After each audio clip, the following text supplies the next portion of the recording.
You'll hear a radio interview with a girl called Amanda, who's talking about a surprise party that was organised for her. Choose the best answer, A, B or C. Hi, Amanda. Now, we understand you've just had an interesting weekend when your friends and family held a surprise party for you. Tell us all about it. Did you know something special was going to happen? Absolutely not. I had no idea anything was happening, especially as it isn't even my birthday until tomorrow. On Saturday, my best friend Jenny suggested seeing a film in the evening. We met at the cinema, but we're a bit early, so Jenny suggested some new cafe she'd heard of where we could get a coffee. I remember being a bit confused. We usually just get something at the cinema. But all your relatives and friends were waiting there? Yes, but a few things happened before that. The cafe turned out to be a restaurant, but they were happy for us to just have a drink. Then something strange happened. My uncle turned up. When he saw me, he looked like he was surprised and not exactly happy to see me.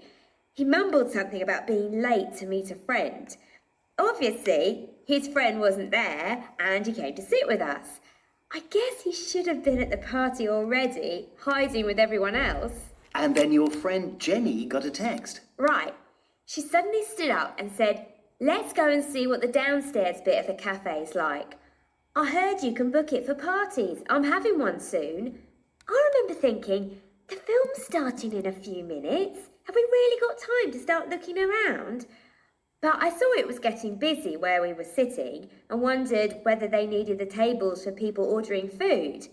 I thought we could take a quick look downstairs and then leave for the cinema. So we started heading down the steps. I was first. At the bottom, there was a door. I pushed it open, but it was dark inside. I was about to turn round when the lights went on and I heard a huge surprise. And what did you do when you saw the party? I just stood there with my mouth open. I was really shocked. My sister typically captured the exact moment on film. I looked like a fish. I immediately spotted my twin cousins. I hadn't seen them for months. They're at university in Scotland, so I definitely wasn't expecting to see them. They'd come home specially. Then everyone started singing happy birthday. I was almost in tears. So what happened next? Did your parents do anything? Well, my mum said a few words, which was unexpected because she doesn't usually do that kind of thing. She didn't say much about me, fortunately. I'd have been embarrassed. My dad and his friends played some music. Dad sings in a band. He'd even rewritten the lyrics to a famous Beatles song so that it was about me. It was really funny. After about an hour, my parents said that the adults were leaving. I pretended I was a bit disappointed, but I don't think they believed me. Did you enjoy the party? Well, some people like being the centre of attention, but it's not my thing.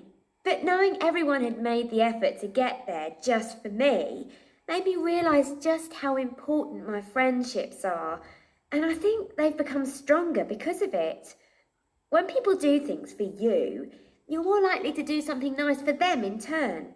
And I did have fun. Whose idea was the party? My sister's. Apparently, my parents weren't really sure about it at first. They were okay about holding a party, and they knew I would appreciate the whole thing, despite me being a bit shy. Their problem was that they thought it would involve more organisation than they'd have liked doing it at home. So my sister promised to find a venue, which they weren't too worried about paying for, and sort out the invitations. It was so lovely of all of them to do it.